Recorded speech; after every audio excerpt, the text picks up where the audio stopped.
오늘 설교의 제목은 Who's First입니다. 가급적이면 제가 영어를 안 쓰려고 했는데 다겸간사랑 둘이 앉아서 네이버 사전 펴놓고 동의어 막 찾아가면서 뭐 어떤 제목이 좋을까 막 찾아봤어요. 근데 이 Who's First의 이 느낌과 뉘앙스를 잘 전달할 수 있을 만한 용어를 못 찾았어요. 그래서 시간이 쫓기는 관계로 그냥 이렇게 썼습니다. 그래도 청년부 설교니까 뭐 Who's First 정도는 큰 번역 없이도 무난하게 느낌적인 느낌으로 이해하실 수 있을 거라 양해를 부탁드립니다. 자, 우리의 신앙에 대해서 한번 생각을 해봅시다. 우리의 신앙을 말로 설명한다는 것은 어떻게 보면 참 쉽습니다. 쉽다는 것은 조금만 시간을 내서 배우면 우리의 신앙에 대한 내용을 설명할 수 있다는 말입니다. 여러분, 예를 들어서 학습이나 세례 교육 책자를 보신 적이 있을 겁니다. 얇죠? 두껍지 않습니다. 여러분, 기말고사 학창 시절에 쳤던 이 기말고사의 한 과목 시험 범위보다 작습니다. 인정하시죠? 그게 페이지가 한 40페이지 미만이거든요. 40페이지 미만이고 표지 떼고 뭐 하면 정작 내용은 20장이 안 돼요. 별로 많지 않습니다. 그래서 이 요약된 내용을 조금만 공부하면 다 외워서 대답할 수 있습니다. 그래서 비교적 건강한 내용을 설명할 수 있죠. 이런 면에서 보면 말로 설명하는 것이 그게 그렇게 어렵지는 않을 수도 있습니다. 또 삶으로 설명하는 것도 해야 할 것과 하지 말아야 할 것들에 대해서 조금만 배우면, 그리고 의지만 있다면 언제든지 삶으로도 내가 신앙을 설명할 수 있습니다. 가령 술, 담배 끊고, 물론 이게 쉬운 일이 아니겠지만 조금만 의지를 가지고서 술, 담배 끊고 평소에 화를 10번 낼 것을 한 5번으로 줄이고 주일날 교회 간다고 주일 약속들을 캔슬하기 시작하면 사람들이 저 친구 교회 다니는가 보다 라고 우리를 크리스천으로 인정할 겁니다. 여기에다가 책상 위에 성경책 하나 딱 얹어주면 이제 활용 정점을 찍는 거죠. 빼박! 이 사람은 있으나 없으나 크리스천, 이렇게 할 수 있어요. 그래서 어떻게 보면 우리의 신앙을 삶으로 혹은 말로 설명하는 것은 그리 어렵지 않을 수도 있습니다. 하지만 대부분의 경우에 있어서 우리의 신앙을 말로 그리고 삶으로 설명해 달라고 부탁한다면 쉽지 않다라고 생각하시는 분들도 많으실 겁니다. 쉽지 않죠. 성경을 배우면 배울수록 여전히 질문들은 더욱더 많아지고요. 더욱더 상황들은 복잡하게 꼬입니다. 이 말씀을 여기에 적용하는 것이 맞나? 이 말씀을 이렇게 적용해도 내가 바른 해석을 하고 있는 것인가? 또 이 상황에서는 어떤 말씀을 가지고 판단해야 하는 것인가? 갈수록 아리송하고 어려울 때가 많습니다. 그래서 저를 찾아와서 묻는 사람이 더욱더 많아져야 하는데 많아지진 않고 있습니다. 어찌된 일일까요? 다들 잘하고 계시겠죠? 말하면서도 제가 참 씁쓸하네요. 그렇게 성경의 가르침과 내가 일치하는 삶을 살아가기 위해서는 많은 고민과 많은 사고의 시간들이 필요합니다. 그래서 신앙생활을 하면 할수록, 정말 제대로 해보려고 하면 할수록 우리는 점점 더 자신감을 잃어버릴 때가 종종 있습니다.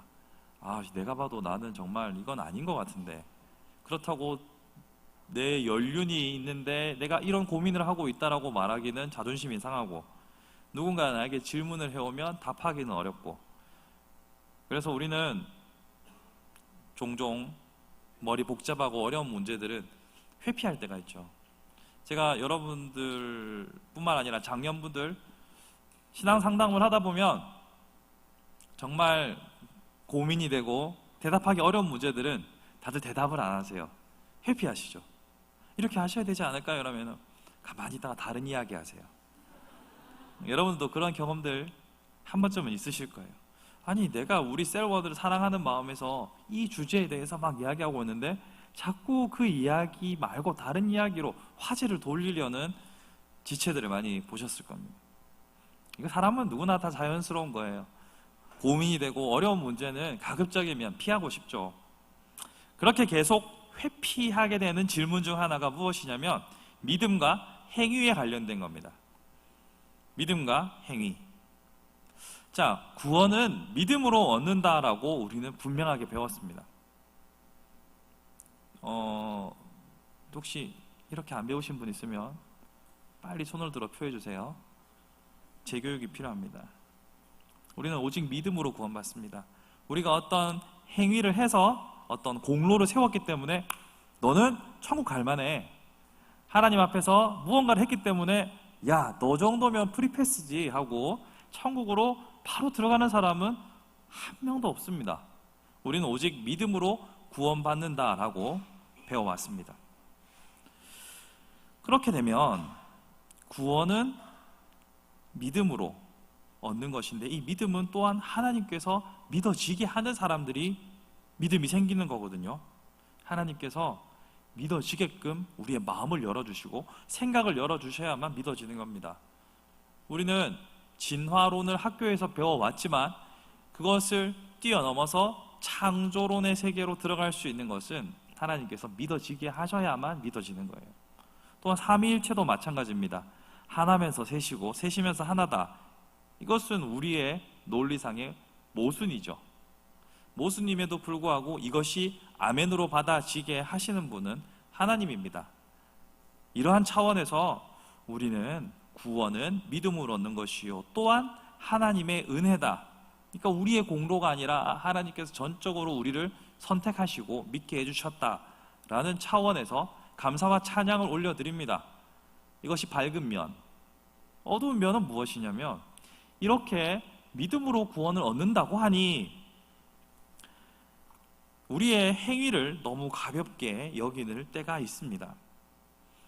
나는 믿으니까, 나는 지금 당장 죽어도 천국 가는 확신이 있으니까, 또 내가 어떤 실수를, 내가 잘못을, 죄를 지었을 때에는 회개하면 되니까 라고 가볍게 우리의 행위에 대해서 생각하는 경향도 없지 않아 있습니다. 물론 여기 계시는 분들 중 대부분은 어떤 죄를 짓더라도 그 죄가 죄인지 인식하는 이상은 자신의 양심을 찌르고 하나님 앞에 서기에 부끄럽고 두려운 마음들이 가득하시리라 생각합니다.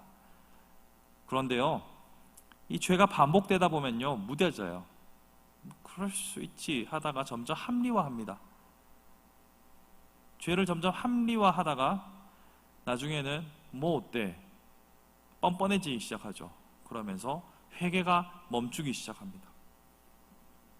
이런 것들을 봤을 때에는 우리가 행위에 대해서 조금 더 고민해 볼 필요가 있다라는 강한 생각이 들죠. 우리는 이런 나는 믿음이 있으니까, 나는 하나님 사랑하니까 라는 생각만 가지고서 삶을 마음대로 살아가는 사람들을 신앙 수월주의라고 하더라고요. 주석책에. 신앙 수월주의.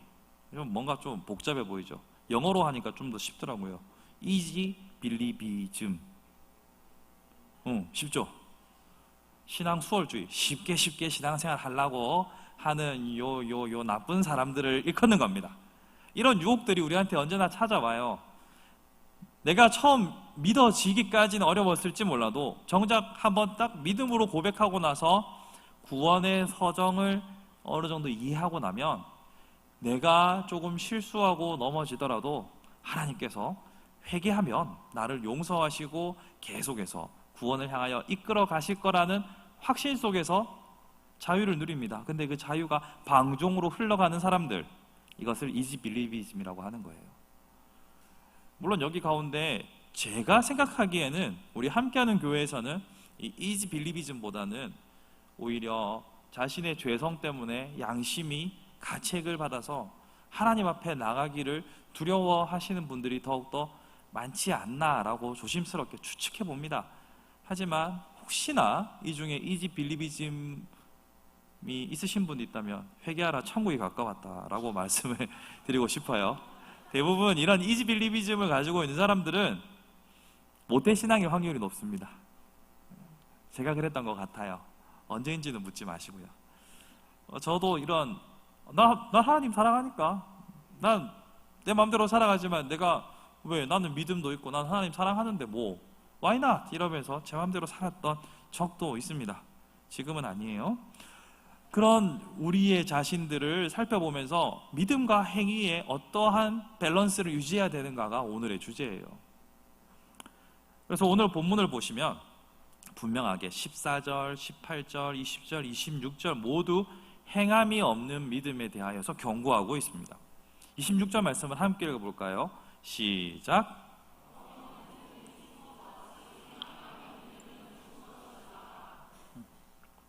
행함이 없으면 믿음이 죽은 거예요. 자, 그러면 논리적인 순서로 가볼게요. 믿음이 있으면 구원을 받죠. 그러면 행함으로 구원받는 건 아니에요. 근데 이 믿음이 죽은 것이면 구원을 못 받겠죠. 이 믿음을 살리는 이 구조호흡 같은 것이 뭐예요? 행함이에요. 그러면 행함이 있으면 구원을 받는다라는 논리가 논리적으로 설명이 돼요. 어렵게 설명했나요? 다시 한번. 자, 2단계가 믿음이라고 칩시다. 믿으면 구원받는다. 맞죠? 구원받으면 구원받았다는 것은 믿음이 있다는 말이다. 맞죠? 근데 이 믿음은 행함이 있어야 바른 믿음이다. 맞죠? 그러면 행함이 있으면 믿음이 있다는 말이고 믿음이 있다면 구원받는다. 여기서 2번을 빼면 행하면 구원받는다. 문제가 있어요? 없어요? 있습니다. 그러니까 이 과정을 생략하는 것은 논리적으로는 A, B, C를 가지고 설명할 수 있지만 사실은 완벽한 구조가 무너지게 돼 있어요. 그러나 중요한 것은 뭐냐면 이 행함이 믿음을 드러낸다는 거예요. 여기서 우리가 잘 기억해야 할 것을 한번 생각해 봅시다. 먼저 믿음이라는 것은 여러분이 뭔가를 해서 생긴 게 아니거든요. 그러면 행함과 믿음의 관계는 뭐냐면 믿음이 생긴 후에 비로소 이 믿음을 기초로 행하는 거예요. 그러니까 여러분이 뭔가 했기 때문에 믿음이 생긴 게 아니라 믿음이 있기 때문에 행함이 나타난 거예요. 자, 따라오고 계시죠? 그러므로 진짜 믿음을 가졌다면 행함이 따라오는 거랬잖아요. 별책부록이 안 따라왔다 이러면 이 상품이 문제가 있는 거예요. 믿음이라는 것이 생겼는데 행함이라는 별책부록이 안 따라왔다 그러면 믿음이라는 것에 문제가 있다라는 것을 말하는 겁니다. 즉 여러분들이 하나님을 믿기로 고백했다면 자연스럽게 행동이 따라와야 합니다. 믿는 성도다운 삶을 살아야 합니다. 그러면 성도답게 살아가는 것, 이 행함이 있는 것이라고 말할 때는 여기서 우리가 뭘 해야 하는가라는 질문이 또 따라오게 돼 있어요. 뭘 해야 할까요? 오늘 야고보서를 기준으로 해서 우리가 여러 가지 말할 수 있어요. 뭐 봉사도 말할 수 있고 또 전도도 말할 수 있고 또 성경 공부도 말할 수 있고 기도, 개인 영성 많은 걸 말할 수 있습니다. 하지만 오늘 본문을 중심으로 여러분들과 이야기하고 싶은 것은 바로 15절, 16절에 나타나고 있는 형제의 어려움에 대한 부분입니다. 15절, 16절 말씀 같이 한번 다시 읽어볼게요. 시작.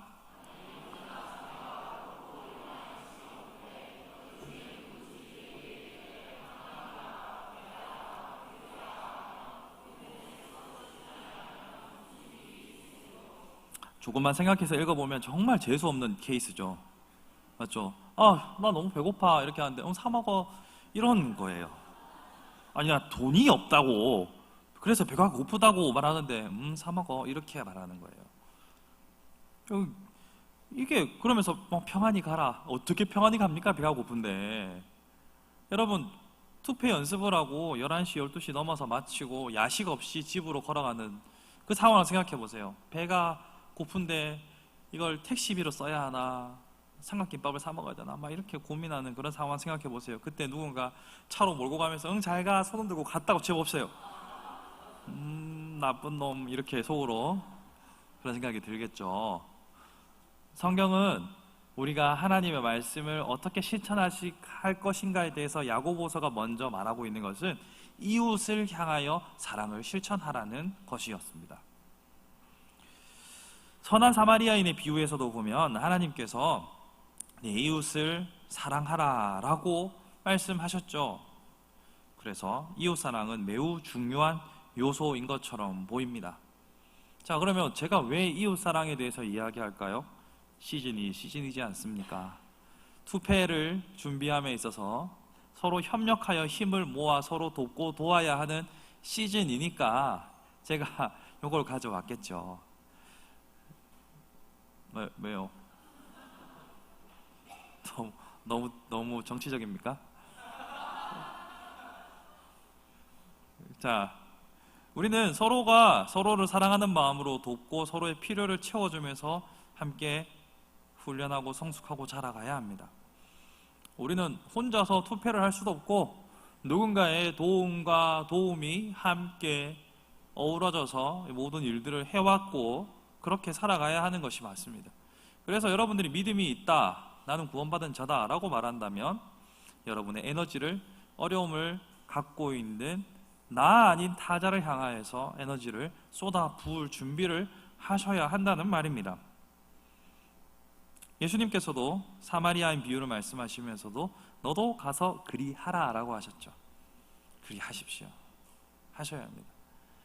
자, 이까지 설교로 마치면 은혜가 더 되겠지만 부가적인 설명이 필요해서 조금만 더 할게요. 제가 어제 설교 30분 한다고 하니까 염전도사님이 이것을 좋아해야 될지 싫어야 될지 스스로 예매한 표정을 짓더라고요. 염강도사님께서. 자, 이때 이웃을 향하여 라고 또 우리의 다른 타자를 향하여 라고 제가 설명을 하고 나면 우리 마음속에 받치는 뭔가가 있어요. 이게 뭐냐면 그럼 나는 교회에서 내 모든 시간들을 다 썼고 직장에서 졸아가면서 학교에서 졸아가면서 막 열심히 쓰고 했는데 다 끝나고 나니까 막 허무한 거예요. 여러분, 무대가 막이 내리고 난 다음에 느끼는 공허함이라는 것은 꽤 큽니다.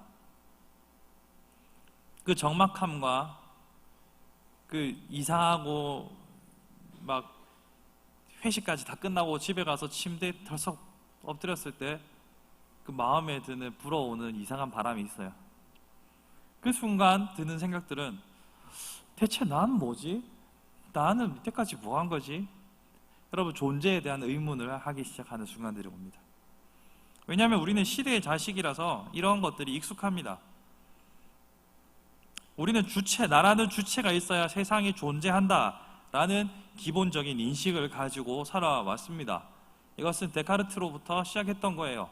뭐 그전에도 있었겠지만 데카르트가 가지고 있는 인식론을 보시면 데카르트가 했던 유명한 말이 뭐예요? 나는 생각한다, 고로 존재한다.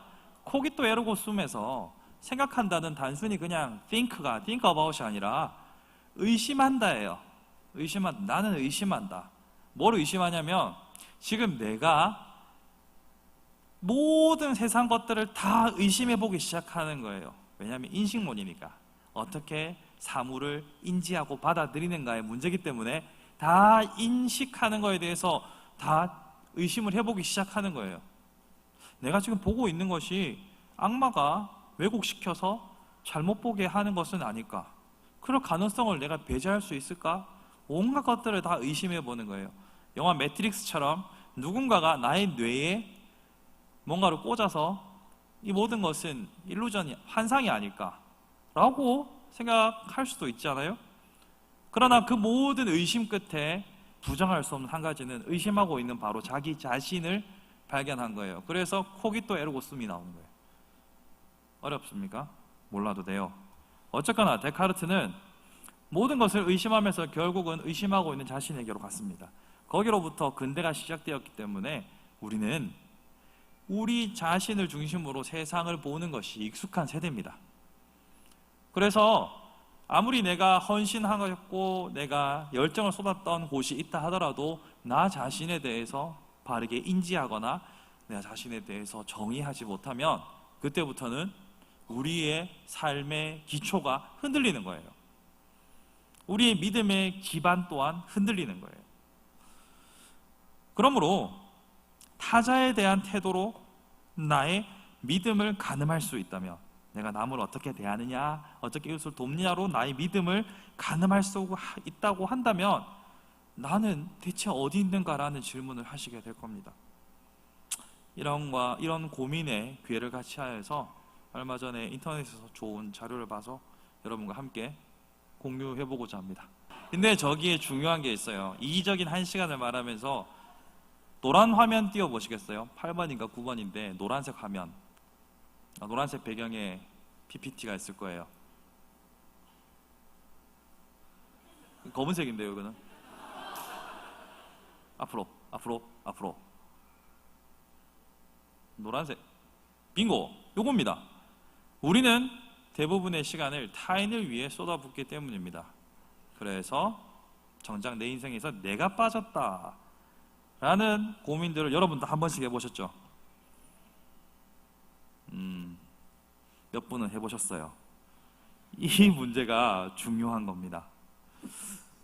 어떻게 보면 타인의 요구, 타인들의 기대, 타인들의 욕망을 따라가다가 나 자신을 상실해버린 것에 대해서 불안감을 우리는 호소합니다.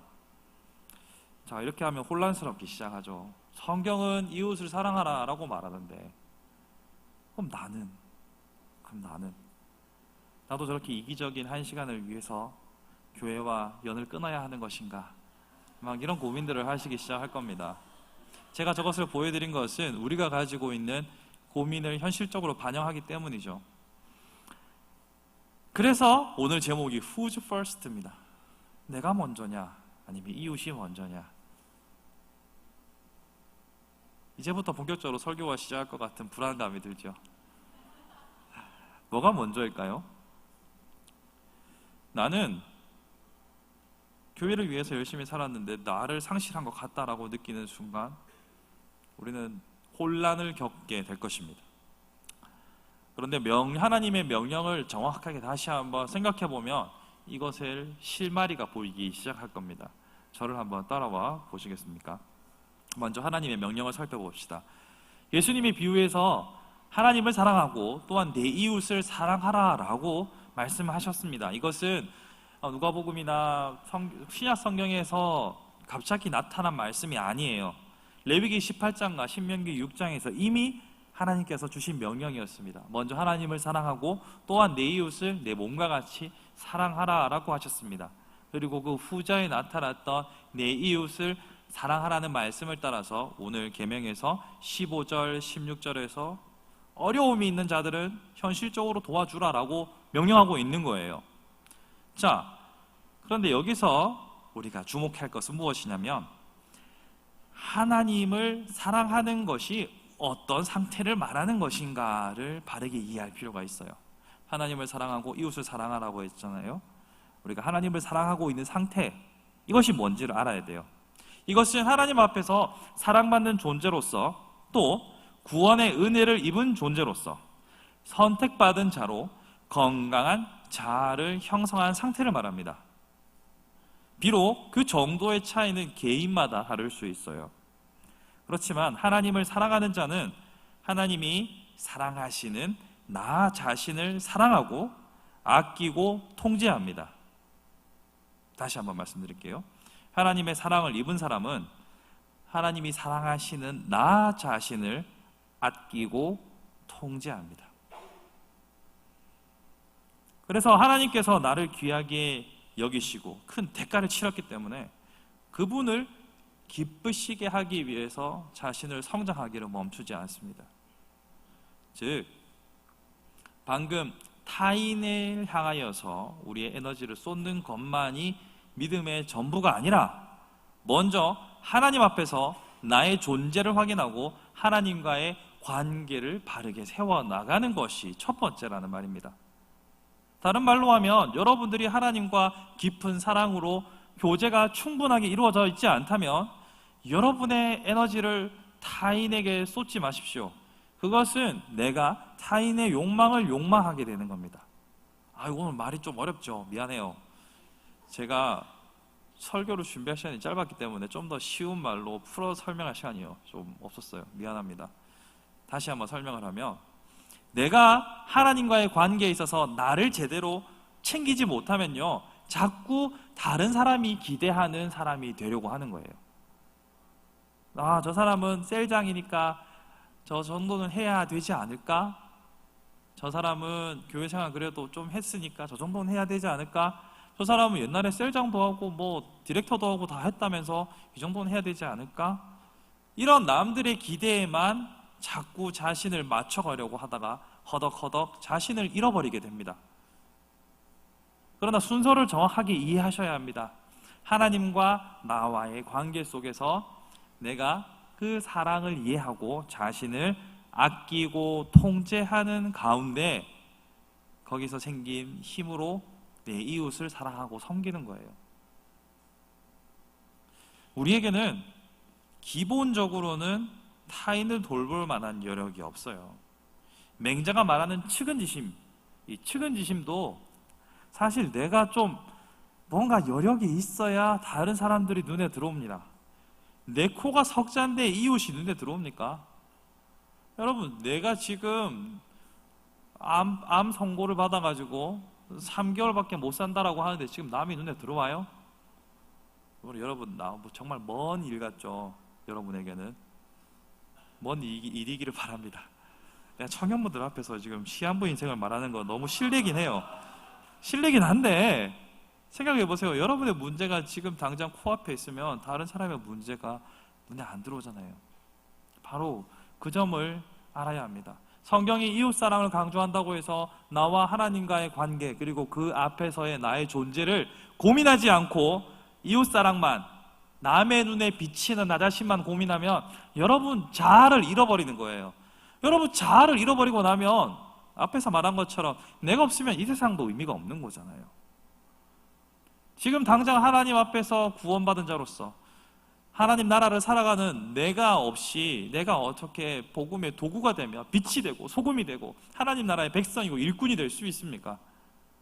그러므로 여러분들은 투표를 준비하면서 정신을 바짝 차리고 하나님과 여러분과의 관계를 어떻게 건강하게 세워나갈 것인가, 어떻게 나의 영성이 예리하게 서 있을 것인가, 어떻게 하나님 앞에서 나의 영혼이 성령과 연합하여 우리가 성경적으로 말하는 성령 충만한 상태를 유지할 것인가 고민하셔야 합니다.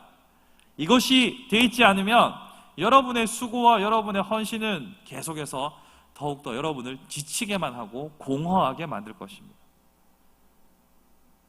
투표를 많이 경험했던 분들은 아시잖아요. 끝나고 난 뒤에 몰려오는 그 씁쓸함, 그 쓸쓸함에 대해서 우리가 오랜 시간 말할 수 있잖아요. 근데 그것이 없이 이것을 통하여서 내가 성장함을 느끼고 내가 자라난 것을 경험하려면 철저하게 타인을 위한 헌신과 배려도 필요하지만 우선적으로 하나님과의 관계가 바르게 서 있어야 합니다. 거기에서 하나님과의 관계가 회복해서 받은 그 은혜가 흘러 넘쳐가야 되는 거예요. 제가 수요성경대학에서도 말했지만 우리의 영성은 저수지입니다. 저수지와 같습니다. 샘이 아니라 저수지. 저수지는 들어오는 게 있어야 퍼나갈 게 있잖아요. 우리는 은혜의 비가 우리에게 임함으로 저수지가 채워져야 그때 비로소 나눠줄 게 생기는 겁니다. 여러분에게서는 지하수도 없고 온천도 없고 상수도도 없기 때문에 여러분들이 남들에게 은혜를 나눠줄 만한 것이 없다는 것을 기억하십시오. 그러면 그만큼 절박하게 하나님께 은혜를 구하셔야 합니다. 그러면 어떻게 해야 하나님과 여러분의 관계가 바르게 회복되고 은혜 가운데 이웃을 향하여 에너지를 쏟을 수 있을까요?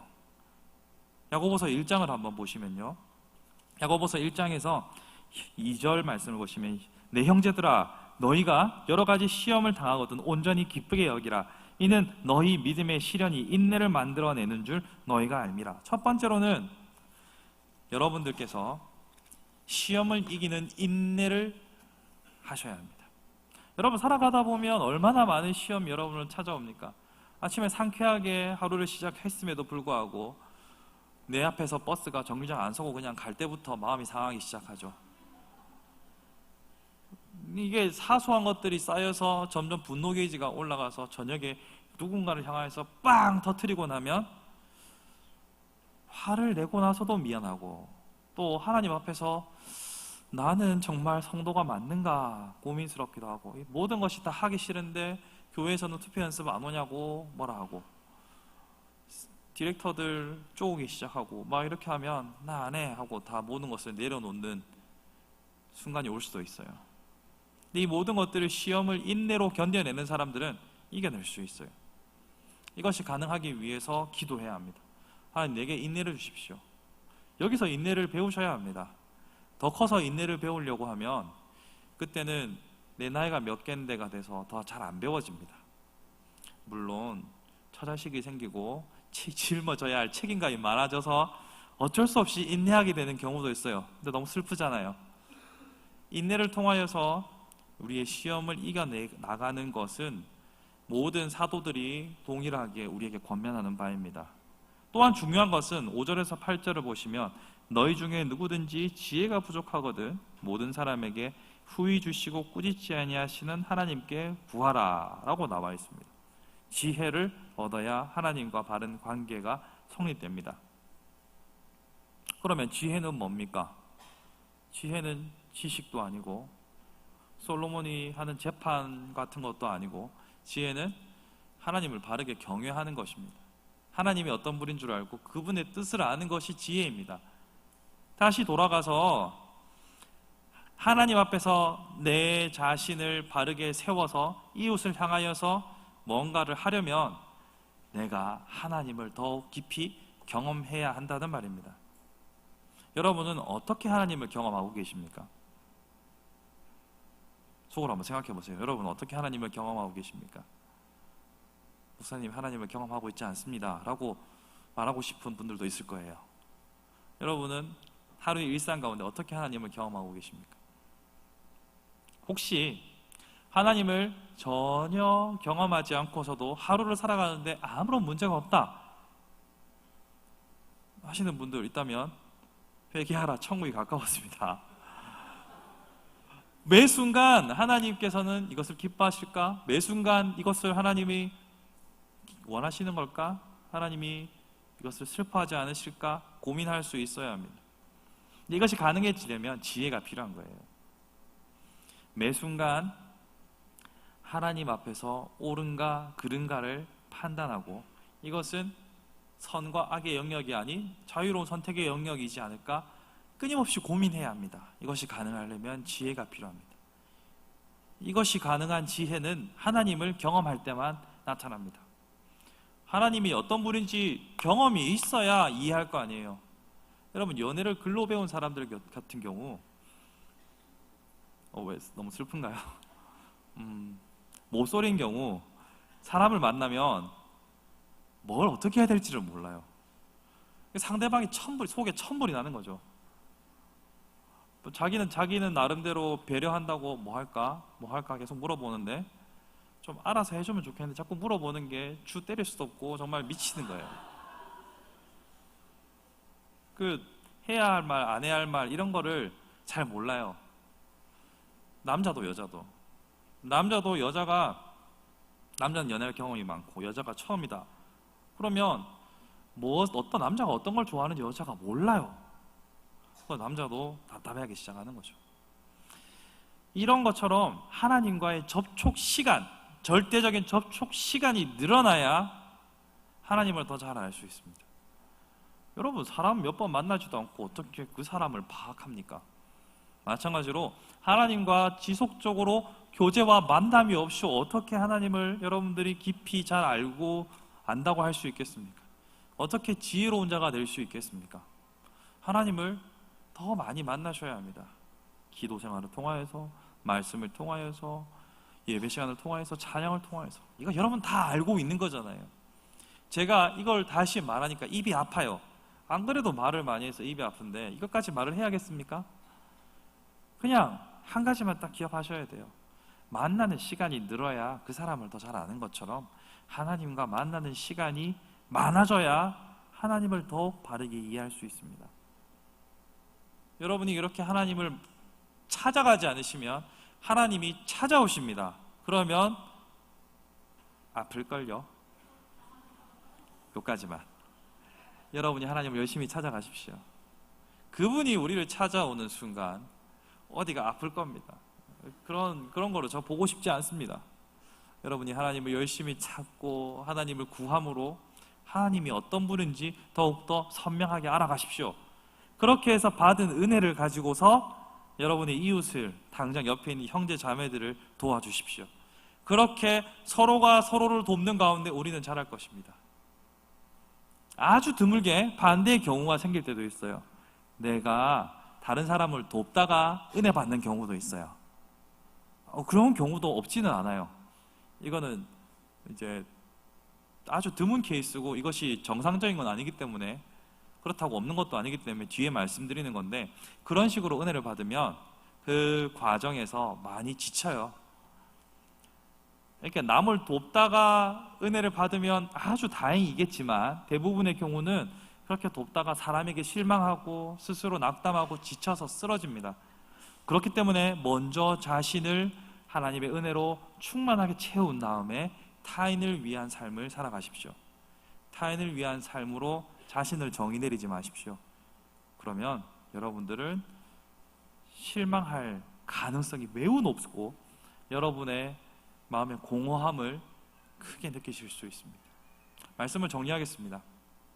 사랑하는 성도 여러분, Who's First라는 제목으로 제가 설교를 했습니다. 내가 먼저냐, 이웃이 먼저냐?